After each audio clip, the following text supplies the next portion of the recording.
Hello, good evening, everyone. Welcome to the second session of the Q&A session with Lauren Enders. A very warm welcome to you, Lauren. Thank you so much for joining us for the second time. My pleasure.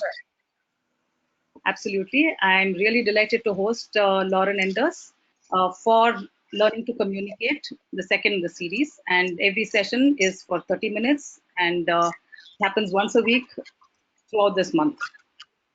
And for those who are joining in today, let me do a quick introduction of Lauren.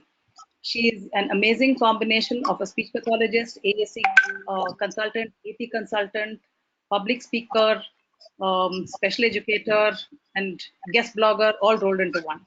And yeah, she's had 24 years of experience, and she's also passionate about providing access to AAC users and guiding parents and caregivers. She has an extensive collection of AAC resources and shares them widely on social media.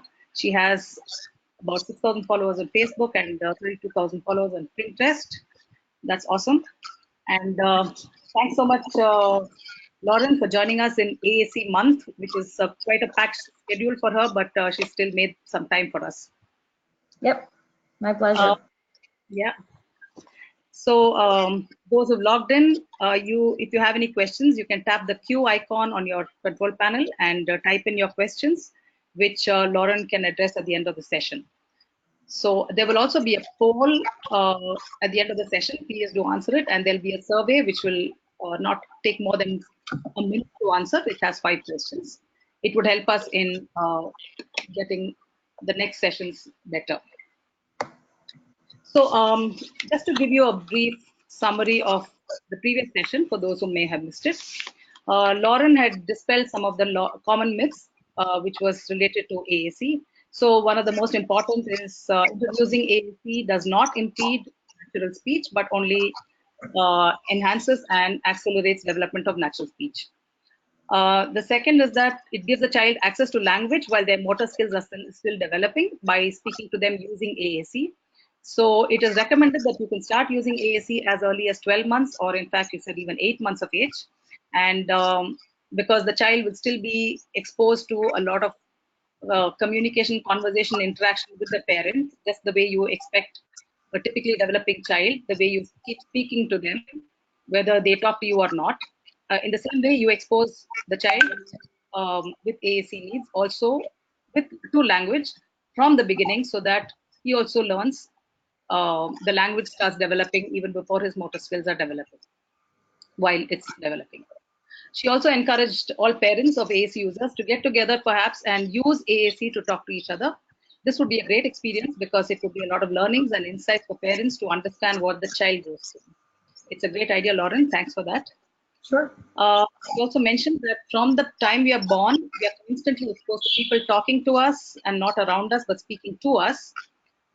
So imagine if you never spoke to your child, and how do you expect them to start talking? And just the way that you are constantly engaging with them, it is really important that you constantly engage with your child with AAC needs as well, so that they are constantly getting the language that is being acquired subconsciously. So these were some of the main points. Now, there were some questions that were asked in the last session, so let me go through some of them.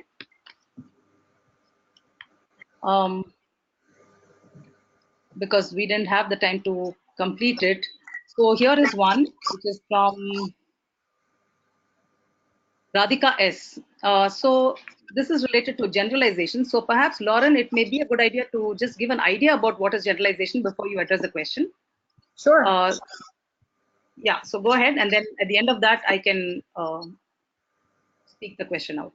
Okay, so generalization of any skill, including communication using AAC, is when a child or even an adult learns a skill in one particular setting. So let's say that a child was working on communicating with AAC in a therapy session, or a child was working on communicating with AAC at home in a particular situation. Generalization happens when the skills that that individual has learned are then able to be used and transferred into other environments.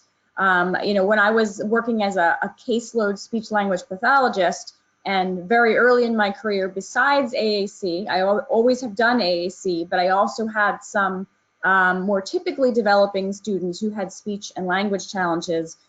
I might work on a particular sound in therapy, but what my hope was for that to generalize to other places outside of the therapy room. They would see me, they would be in that space with me, and suddenly they would recall how to say their R, but that didn't mean that once they walked out of my office that they would remember. So my goal was always that they generalize the skills that they were achieving and demonstrating in one setting, for example, in therapy, to all other settings, in the community, at home, all those kinds of things. So our main goal is that any kind of language skill achieved through use of AAC needs to be generalized to any environment that that child or individual, even adult, is placed in. Yeah. So can I give an example? For example, if you teach the child the concept of, let's say, open, the child can use it in open the bottle, and you can use the same thing to open the door, open a book. So while reading, so at different settings, as Lauren said, the child can use the same word, and you can use the same word to help the child understand that this word and this concept of open can be used and generalized across different settings. Right. Is that you beeping or is that me? No, that's mine, I think. Okay. All right. Just making sure that wasn't my notifications or something. Okay. Yeah, and that's a great point. So generalizations not only to other environments, it can be to other ways to use particular language. So that's a great addition. Thank you. Okay, so here is a question from the parent Radhika S. She said generalization is one of the main concerns for both professionals and parents who use Avaz. Kindly give any tip regarding what can be done so that the child learns to generalize whatever he learns and implements it in different situations. That's a great question, and it can be very challenging. It does seem easier to have certain skills developed in much more controlled environments. So, for example, maybe at home at the dining room table, or that is always, you know, where you're working, so you're seeing it there, or in specific language situations. The key to generalization is making sure that AAC is modeled in as many environments and words are used in as many ways as possible.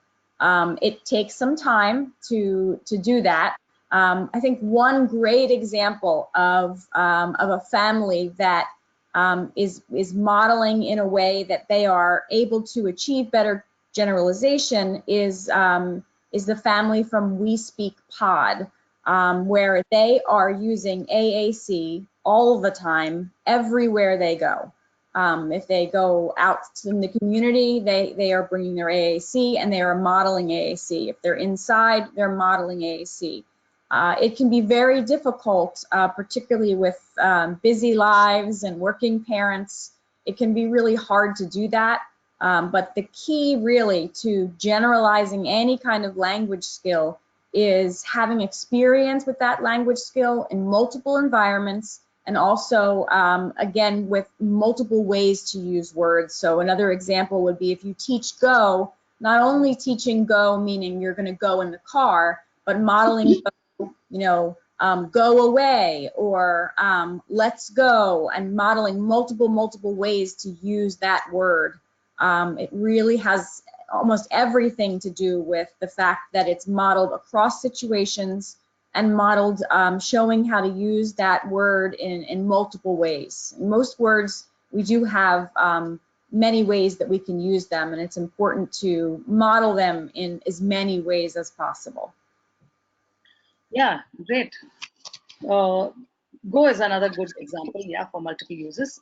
Similarly, turn, right, Lauren? Even turn, Yep. I think you can use it in terms of, it's one of the earlier words, but you can use it for my turn, your turn, for turn taking, as well as while reading, you can use it as turn the page, turn in the car, or, you know, many of these. Yeah, it's time to turn around. Yeah, I don't think we always realize how many applications there can be for one word.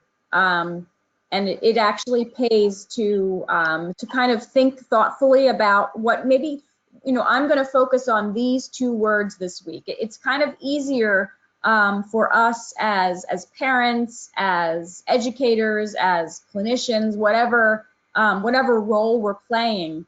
It can be easier to support language development if we're really having a heavy focus on particular words or even particular functions of speech in a period of time. So like today, I'm really, really going to make sure that I'm modeling go and stop. And not that you would ever stop modeling them, but maybe another day, your heavy focus is that you're modeling on turn. And another day that your heavy focus is on asking questions. Not that you're not doing those in other instances, but if you can have that kind of sharp focus in certain time periods, what we're wanting to achieve as the most models possible of that skill. And if you are really focusing on it, it's going to be much easier to kind of increase the number of models you give. I mean, if I'm working on a particular skill, I'm going to try to model it as many times as possible, lots and lots of repetition, because individuals with complex communication needs may have really varying needs for modeling and practice. And they might need 10 models, they might need 50 models, they might need 1,000 models. And it's really hard to tell. So you just go forth and model as many times as humanly possible and not worried about the fact that you're repeating yourself. Yeah, absolutely. I mean, the more you model it on different settings, the more that the child learns to start using it independently. Okay. Also, when you're modeling it, you are validating. One of those keys about modeling is when you are modeling use of AAC along with your natural speech, so that modeling, that aided language is what it's called. When you're pointing to symbols or pointing to a communication device or activating a communication device while you're speaking to your child, what you are doing is not only teaching them how to use it and how to use those those elements of language, you are validating that AAC is also an acceptable and useful language. Absolutely. That's a great point, Lauren, that children need that reinforcement that it is an accepted form of communication. So that's a great reason, yet another reason why modeling is really important. Modeling is nothing for those who didn't join us. Modeling is one of those where you use AAC to talk to the child, just the way you expect the child to talk to you. So you use AAC while talking to the child and point to 1 or 2 words at the most in a sentence that you talk. Example, if you say, I want to go to the park, while you speak the sentence out, you just model the word go. So you just tap the word go in Avaz. So that is called modeling. It's one of the most effective techniques for implementing communication at home. Yeah, and the great part about modeling is as challenging as it can be in the beginning, when you don't know where things are and you feel like you're fumbling and you feel like you're hitting the wrong button, as challenging as that is, the more you use it, the more you will be able to model. So as you get comfortable with whatever tool you're using, whether it be Avaz or something else, you will then be able to actually model more and more words, because you're going to have a motor plan developed and kind of know where things are. Yeah, absolutely. Okay, here's the next question. This is from Elaine Parta. When a child requests watching YouTube, do you recommend that they use a different device for their request, or do they continue to use their iPad that they also use for communication? That's a great question. And it's a question that often comes up, and it's a particularly important question for those who are working with individuals on the spectrum. I think we know that YouTube can be an incredible, incredible motivator, super, super popular. So the rule of thumb, and I might talk about the rule of thumb, I'm not sure if that's maybe an English or American expression. So one of the key rules of AAC is that in most cases, what we want is a dedicated communication system. So if you have a high-tech communication system, and it's on a tablet like an iPad or an Android tablet, or it's on some kind of hardware from a communication company, the rule of thumb, the general rule is to have only communication on that piece of technology. And the reason for that is that typically, almost always, things like YouTube or game apps or the internet are going to be far more motivating for an individual, and that they are likely to get out of the communication app and get into that app far too often, and then really not reach their potential in terms of communicating. So it's very, very few times that I would say to have both the motivator and whether it's YouTube or whether it's some other kind of website or whether it's another game app, that almost always I would recommend having the communication system where only the communication system is on that piece of technology, and using features like guided access on the iPad, which actually locks a user into one app and the home button doesn't work, or using a tablet that really has nothing else on it, and also that you've restricted things like YouTube and other things, and then have a separate device, a tablet, that they can use as their leisure tool. Because if I gave you as an adult, if I gave you a tablet or I gave you a smartphone, and I said, okay, on here there's an app for quantum physics, and there's also Facebook. I think that most of us would choose not to go for the quantum physics app, and maybe some of us, but most of us would choose the social media. And that's what happens when we have devices that have these motivating applications in addition to communication, is that they don't get selected. And it can actually lead to some significant behaviors when we then try to encourage kids to get out of that YouTube or whatever they want to do and communicate. There's one other piece of it, is that we can't really successfully have two apps open at one time.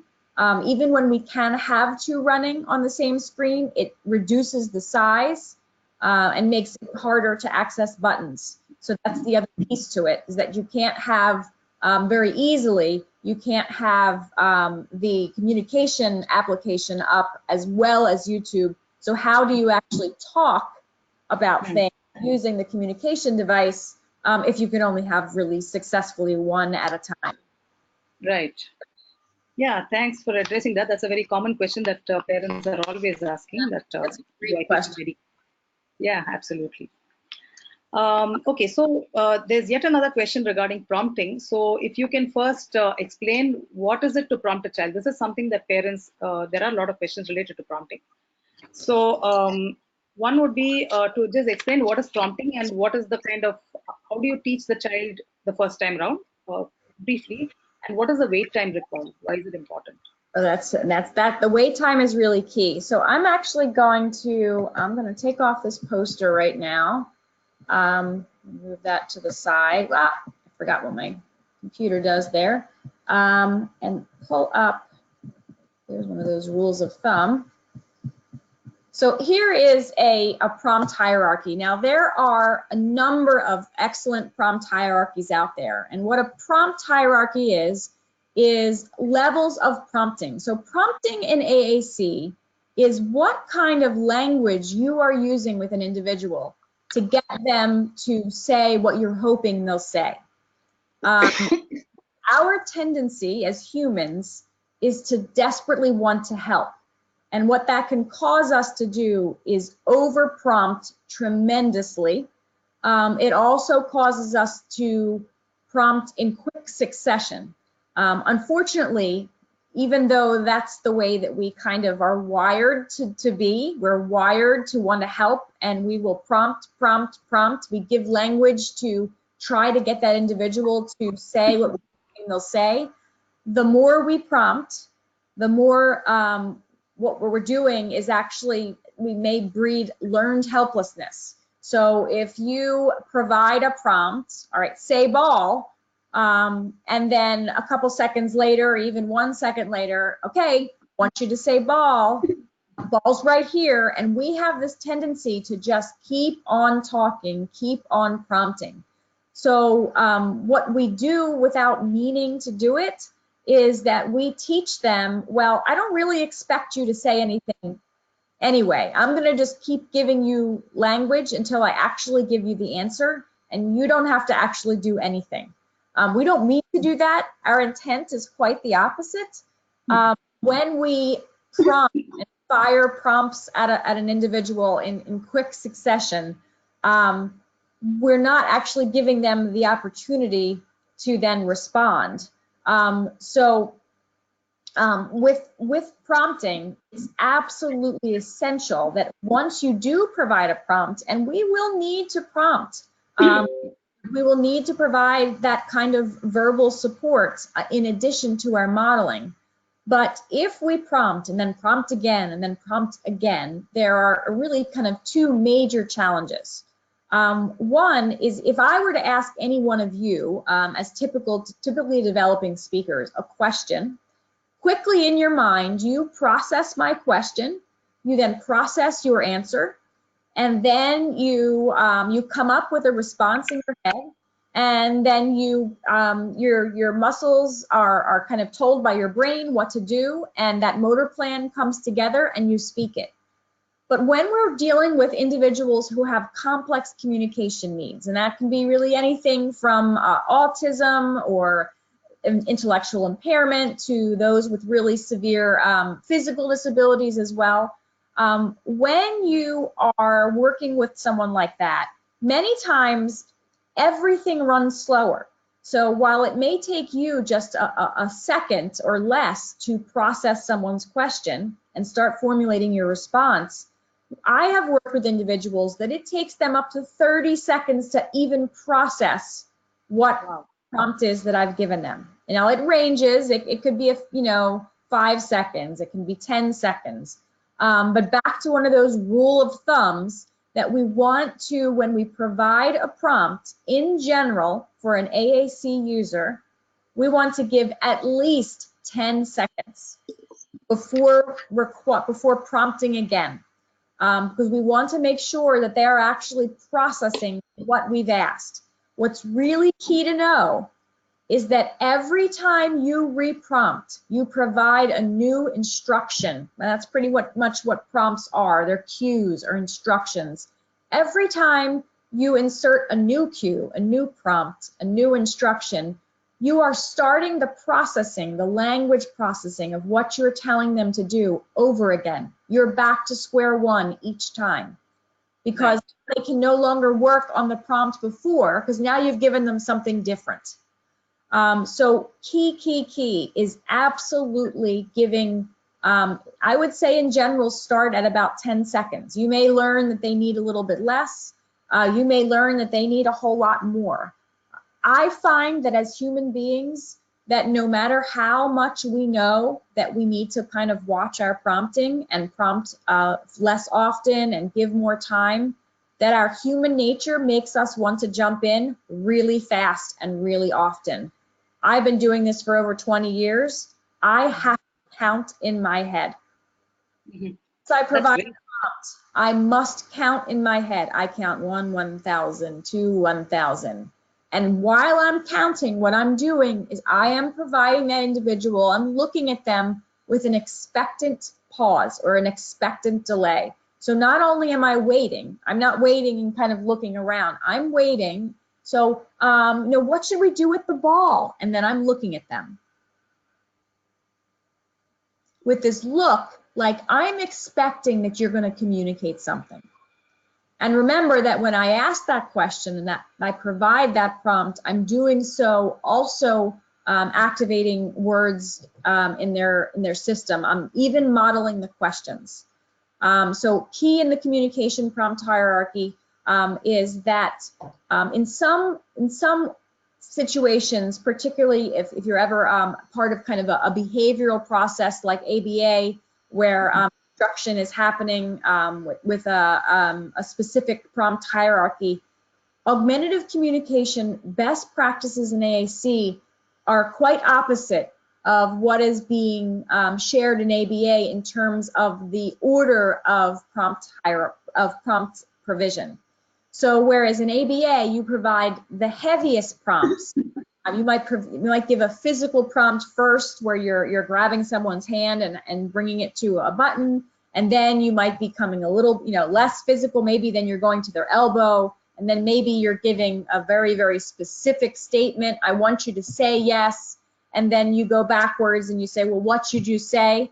In AAC, what's best practice in our field is the reverse, is start with something as general and broad as possible, and then only go up in being very specific as needed, because what we don't want to do is develop dependence on us for those communication behaviors to develop and occur. So this up on my screen is one example of a communication prompt hierarchy.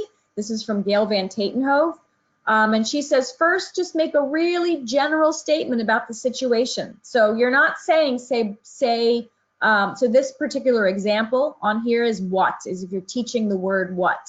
So instead of saying, okay, say what, you are just saying something general. I brought a big bag of stuff, but you don't know what is in it. And while you say what, you are pointing or activating to the word what on the system in front of that individual. And then you're waiting, you're keeping eye contact, you're looking at them. If the child cannot or adult cannot maintain eye contact, that is okay. You keep at it, and you just, sometimes they actually seem to have eyes on the sides of their heads. That, while they may not be able to maintain eye contact and develop and use language at the same time. So we don't want to force eye contact, particularly in those on the spectrum. But we start with something general, and then if they don't say what, then we might go to something a little bit more direct. Oh, you can ask me what I brought today, and you're modeling again, and then you're waiting and you're looking at them with this expectation. Okay, I'm expecting you to do something. I'm expecting you to communicate, whether that's with your natural speech or your AAC. Then still, if they don't do anything, then tell them specifically what to say. Okay, you need to say the word what to find out what I brought today. And then you're modeling. You need to find out what. Say, what did you bring? What can you give me? And you want to model as many times as possible. And then again, stop, look at them, and wait expectantly. And count in your head, because I guarantee that almost everybody, we're human, we tend to jump in at about 1 second. And it should be that we're waiting at least 10. And the only way that I've achieved is counting in my head to stop that human nature from jumping in. Now, I don't even like to show the last one is physical assistance. And I often provide this prompt hierarchy without step 4. Because what I am seeing in my practice, in my work, I can actually almost always tell when a child has been given lots of physical prompts where somebody is doing hand over hand, is grabbing their hand and bringing their hand to the communication system. I can almost always tell. In some cases, those individuals grab my hand to use on the device. If you're seeing that, you're seeing a child or an adult with AAC grabbing at your hand to use the device, what that's suggesting is too much physical prompting was used, and they've actually learned, okay, I need your hand to do this, and we want to avoid that. So that's real important. Right. Great. So yeah, everyone do remember the rule of thumb, 10 seconds before the next prompt. Okay, so this parent has said that her son has been using Avaz with prompts, and though she's tried to fade it away, she says whenever he sees me, he waits for me to prompt him. Otherwise, in her absence, he seems to be pointing things on his own. So she says, how do I wean him off the prompt? It's a bit, so that's first of all, please know that you are not the only one. This is not something that you've done wrong, that's specific to you. This happens all the time in every country with every kind of disability where we need AAC. Because again, our human nature, we want to help, and our instinct is to prompt.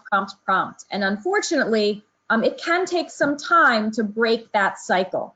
So once an individual, perhaps your child, has developed kind of an expectation that you're going to prompt, that's when you start seeing that prompt dependence and the fact that they're not doing it without you prompting. You can break that.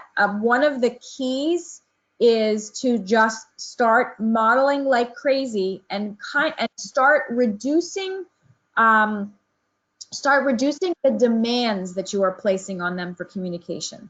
So rather than always saying, well, what do you want? What should we do? Where should we go? Where we have this tendency to fire questions in rapid succession, again, out of the best interests. But we ask lots and lots and lots of questions. And what happens is then communication becomes perceived as a demand.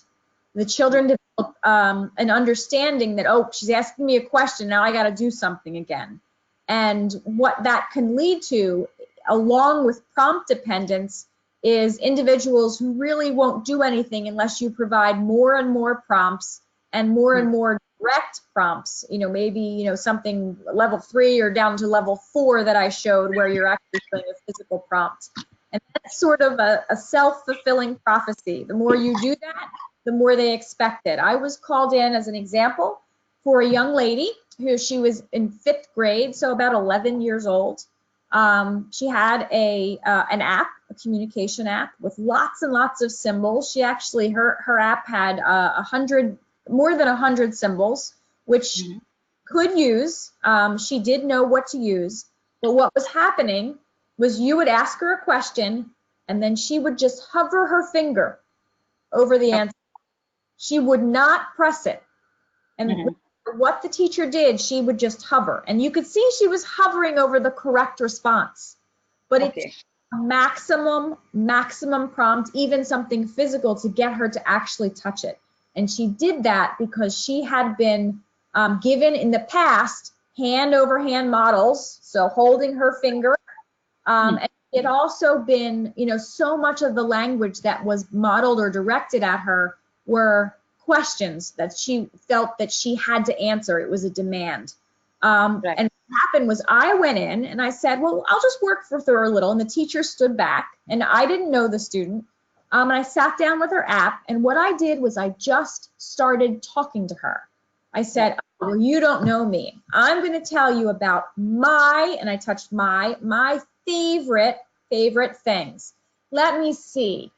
We're going to talk about animals. And then I went into the animals page and I just picked something. Didn't matter. I like bears.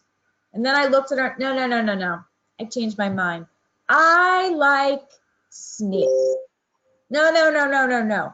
I like cows. I like cows. And then I stopped and I looked at her and I said nothing.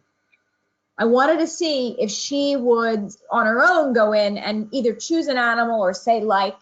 In some cases, she actually did, and the teacher stood there with her mouth hanging open.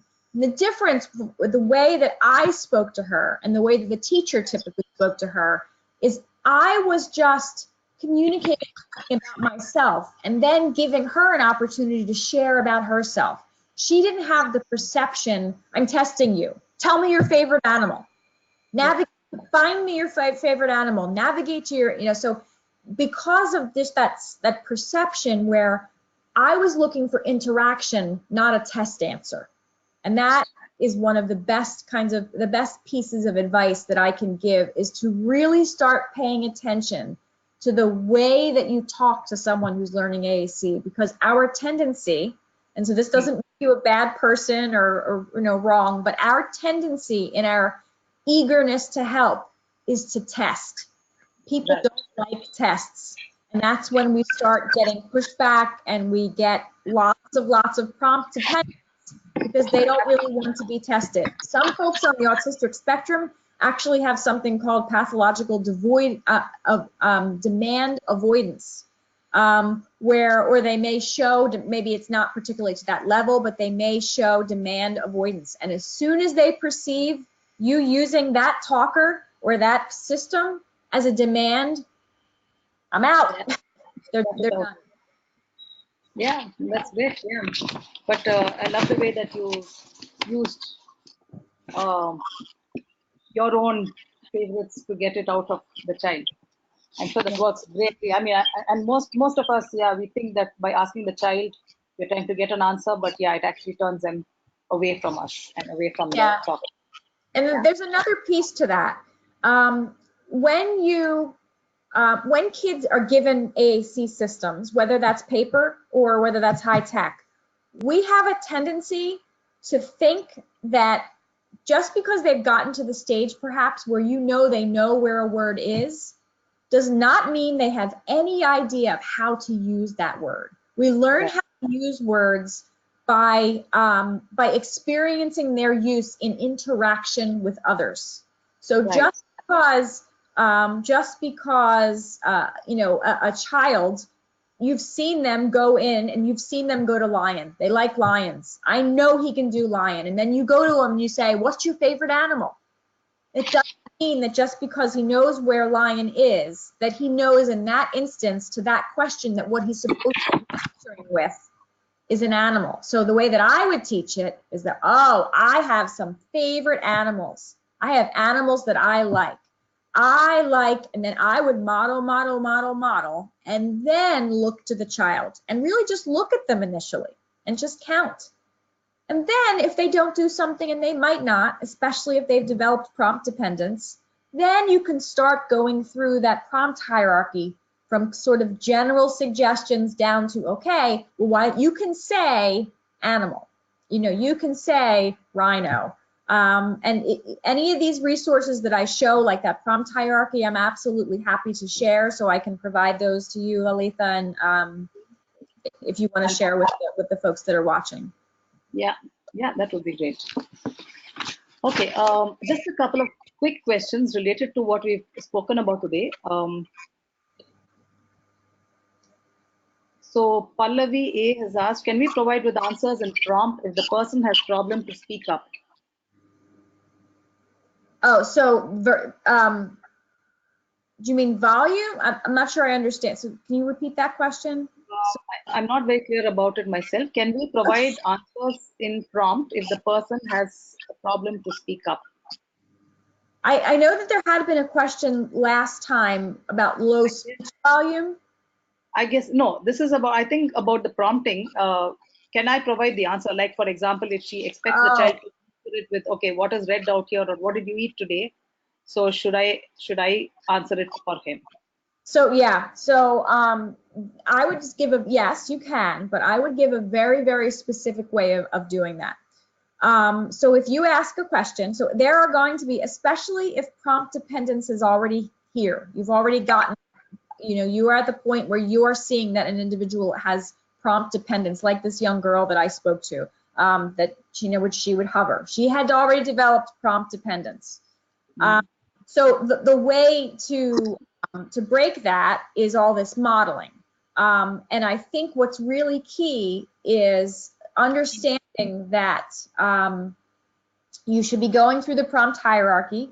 So you should be going from least to most. And it is okay towards the end to just model. And what I would do is say something, well, you could say something like, so even changing your language, say, tell me, I would avoid those. Well, I asked you what your favorite animal was. I've seen you play with lots of elephant toys, so I think you could say, I like elephants. And I've seen you play with your lion toy, so you could say, I like lions, and then move on. Right. So you are providing it, but rather than making them say it, you are showing them how to use the language, and you're not presenting it as a demand. You're presenting it as, oh, you could do it this way. Right. what we need to kind of let go of as humans is that we need to see that progress in that moment. Typically developing kids get, up to 2 years of learning before we ever expect them to say anything. But I mentioned this last time, but we place AAC systems in front of children or adults, and we expect that magically that they will know what to do with those and that they will use them right away. When actually they need longer in most cases because of processing and language and perhaps intellectual disabilities. They probably need longer than a typically developing individual. So typically developing babies might get 2 years where nobody's really expecting anything. We may need 4 years. Yeah.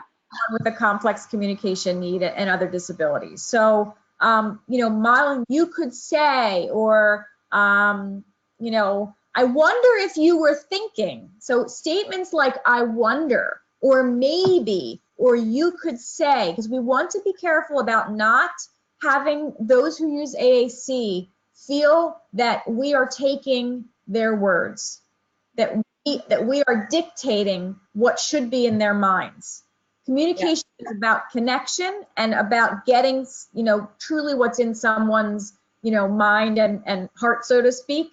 So we don't want to be putting words in their mouth. So if we just change our language a little bit, oh, I wonder if you wanted to say, I see you looking at the lion. I wonder if you wanted to say, I like the lion. And then if you do nothing, move on. Move on. And then maybe next time they'll do it, maybe not. It could take 50 models. It could take 1,000 models, but keep at it. Keep modeling. Right. Okay, great. Another quick question is, will the child get confused if they are taking ABA therapy and Avaz app? And I'm sure this is there on the minds of many parents. The challenge, I think the challenge, it can be done for sure. I think the challenge there is that the prompting methodologies are reversed. So the experience that I've had is not that the fact that a student is using has an ABA methodology and that they have an AAC device means that they can't learn AAC. I think the challenge that can occur is that sometimes, most of the time, those delivering services in ABA are using the reverse. So when they are using communication prompting with that same most to least, we tend to see a lot of prompt dependence. Doing your best, even if they're using ABA for, learning academics and other skills, really trying to come to an agreement with the team that communication prompting have kind of a different reversed arrangement, and it can be challenging because those, ABA is a firm methodology. It can be challenging to get that difference, but I think I think it can absolutely be done well. But sometimes it can be hard. That those who are trained in the ABA methodology feel so strongly that about the way that prompts should be delivered. So it can happen. Kids can absolutely be in ABA and learn AAC, but I think it's really important that they get those traditional language models that they need, because ABA is all about demand. Do this, and then you can do this. My experience is that if you present language as a demand, people with significant disabilities, whether they are language disabilities, intellectual disabilities, physical disabilities, automatically have less control over their world. And people want control. So if they can control you by not doing the thing that you're demanding, it can happen a lot. So, in my experience, presenting language as something that will bring you connection and something that is interactional, as opposed to presenting language as a demand or a job, is far more successful and less avoided. Right. Great. Thank you for answering those questions. And we have a whole bunch of other questions, but I'm sorry that we're running out of time. So we'll Yeah, probably. a quick question is tough with me, isn't it? I'm sorry. There's It's fine. Yeah. lots But in my head. Yeah. yeah. Yeah. Okay. So we'll continue with it the next time. So thank you so much, Lauren. Um, You're welcome. uh, Yeah, okay, thanks so much for joining us. We are actually, today is a holiday for most of us because we are in the midst of our festivities. Oh, Uh, wonderful. so we were hoping that we'll have more fathers joining in as well. And I Oh, hope they have. that's Yeah, awesome. Yeah. yeah. Okay, so we will see you back next week. Yep. Okay, thank you so Thank much, you. Lauren. Yep. Take Thanks. care. Bye-bye. Bye-bye. You can turn off, and the rest of the parents can hold on. Yeah, let me see. There are a few questions which were not related to her. Somebody had asked last time, can we transfer Avaz USA to the India version? This was by Saloni Doshi. And yes, you can. You can write into us at support@avazapp.com with your invoice of Avaz USA and requesting for this transfer, and we'll give you the steps how to do it. When exactly should we start AAC for children with autism? This was by Urvi Mahajan. This was already addressed the last time around, and she had said clearly that you can start as early as even 8 months of age, and up to 12 months is absolutely fine to get started with. Vidya Madalai, I haven't been able to ask your question. We can ask, I will ask this at the beginning of the next session. So do stay tuned. There are a few others for a child with autism. Who identifies real objects but not pictures, how to go about teaching. Okay, this can be taken up in the next session. This is Kasina Khadri. Pankaj Gupta, we'll take it up in the next session. We'll try and do that. How to make a person speak in a positive manner. Pallavi, I'm not sure what you mean by that, but maybe you can clarify. What do you mean by positive or negative communication? Mitu Day, should we try generalization with different people too, like father, mother? Yes, absolutely. So whoever is using the device can try to generalize over multiple settings. So in different environments, you can use the same word so that the child learns that he can use the same word differently, like the example that we shared of opening, opening a bottle, opening a lid, opening a jar, opening a book. So at different points of time, you can opening the door. It can be so he can learn to generalize the word open. And in English is such a language that each word has multiple contexts. So this is not even about multiple context, but this is about using the same word and the same context in multiple settings. Okay, this is irrelevant here. This is Tushar Balero with regarding stem cell therapy. We are not discussing that here. Or anything related to autism specifically. That is not the purpose.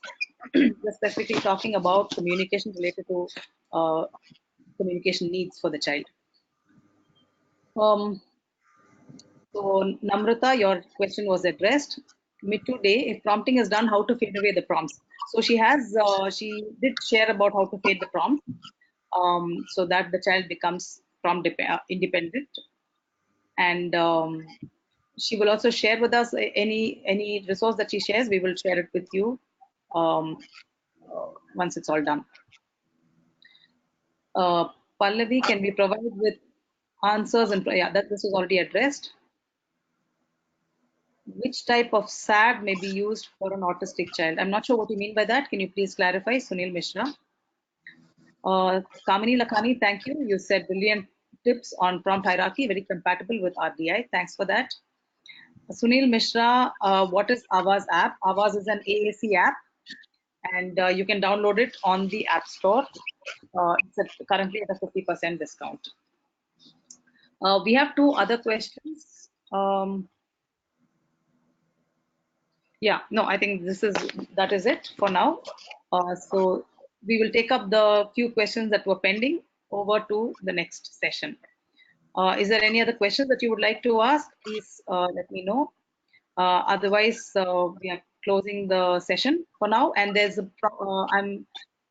I'm just I request you to take the poll. This is to help us. This is going to be displayed on a screen.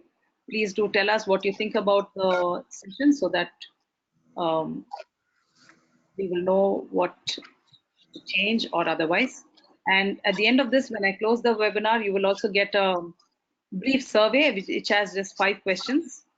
Please take a minute to answer the questions, and it will be useful for us to know to make the next session better. Request you to please do the poll.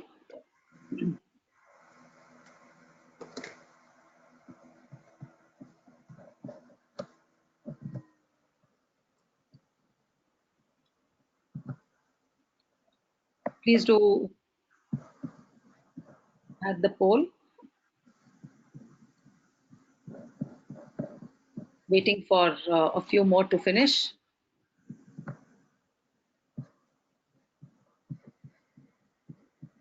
I hope you found this session useful.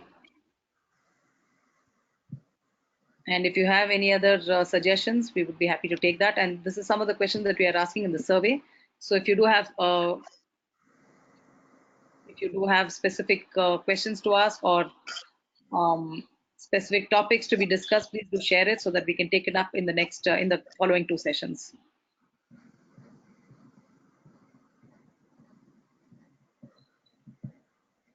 Yeah, can you please complete the poll? Whoever has not done it, it would be really useful for us to know what you think about it. Because I'd like to close the poll and move on to the survey. Okay. Okay, so I'm closing the poll and moving on to the survey as soon as this closes. And you can answer the questions in the survey before you exit. Thank you so much for your time, and we'll see you back next week. Thank you. Bye-bye, and have a great Vijayadashmi today. Bye-bye.